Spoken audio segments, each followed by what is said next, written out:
राष्ट्रगीत के इस अपमान पर राजनीति गर्मा गई है।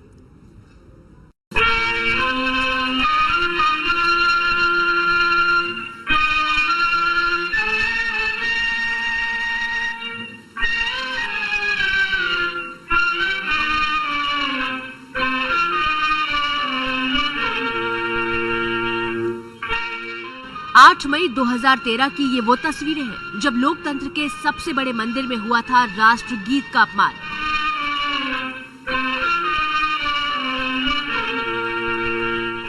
संसद सत्र के खत्म होने पर जैसे ही लोकसभा में वंदे मातरम की धुन बजनी शुरू हुई, मध्य प्रदेश के संभल से बीएसपी सांसद शफीकुर रहमान बर्क अपनी जगह से उठ खड़े हुए और सीधे सदन से बाहर निकल गए।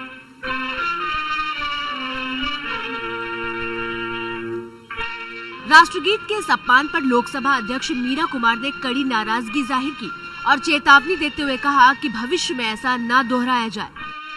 Honorable members, I just saw one honorable member walking out when the Vande Mataram was being played. I take a very serious view of this, and I will want to know why this was done, and this should never be done again.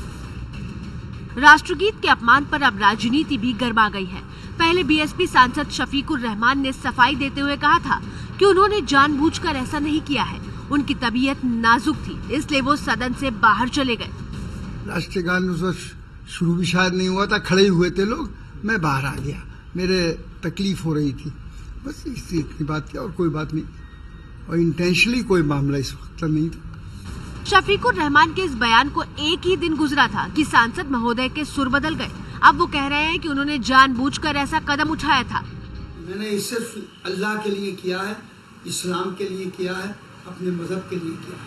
जब ये वंदे मातरम शुरू हुआ तो मैं वहाँ मौजूद था, तो मैं उठकर मैंने बाइकाट कर दिया, मैं चला। राष्ट्रगीत के अपमान पर बीजेपी ने कड़ा रुख अख्तियार करते हुए कहा है कि जो लोग वंदे मातरम का सम्मान नहीं कर सकते, उन्हें देश छोड़कर चले जाना चाहिए। ये एक राष्ट्रीय अपराध है। आज जिस तरह से भारत के बहुत सारे मुसलमान अपने देश का साथ देने की बजाय भारत का विरोध करने वाले मुस्लिम देशों का साथ दे रहे हैं, उसका आभास देश के संविधान निर्माता डॉक्टर भीमराव अंबेडकर को आज से 77 वर्ष पहले ही हो गया था। इसलिए आज आप हमारी ये बात जरूर ध्यान से सुनिएगा, क्योंकि जो आज आपके दिमाग में चल रहा है वो डॉक्टर भीमराव अंबेडकर के दिमाग में 77 साल पहले चल रहा था। वर्ष 1945 में आजादी से 2 साल पहले उन्होंने एक पुस्तक लिखी थी जिसका नाम था पाकिस्तान और भारत का विभाजन। पुस्तक आपकी स्क्रीन पर है, मैं भी उस पुस्तक के कुछ अंश लेकर आया हूं आज, और इसमें कई बहुत महत्वपूर्ण बातें लिखी थी उन्होंने जो आज पूरे देश को पता होना चाहिए। जैसे इसके पेज नंबर 297 पर डॉक्टर अंबेडकर लिखते हैं, भारत चाहे मुस्लिम शासन के अधीन ना हो, लेकिन भारत के मुसलमान भारत को दारुल हर्ब मानते हैं, ना कि दारुल इस्लाम।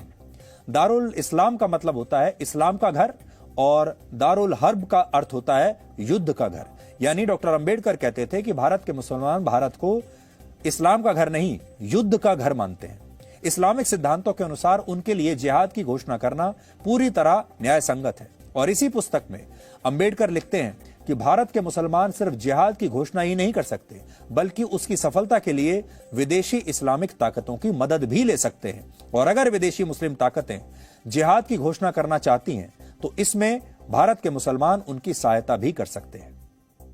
भारत के मुसलमानों के लिए ये विचार डॉक्टर अंबेडकर के थे, हमारे नहीं है।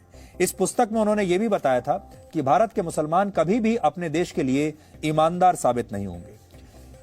इस पुस्तक के पेज नंबर 337 पर वो लिखते हैं कि इस्लाम धर्म एक बंद खिड़की की तरह है जो मुसलमानों और गैर मुसलमानों के बीच भेद करता है। इस्लाम धर्म में जिस भाईचारे की बात कही जाती है वो भाईचारा मानवता का भाईचारा नहीं है, बल्कि उसका मतलब सिर्फ मुसलमानों का मुसलमानों से भाईचारा है।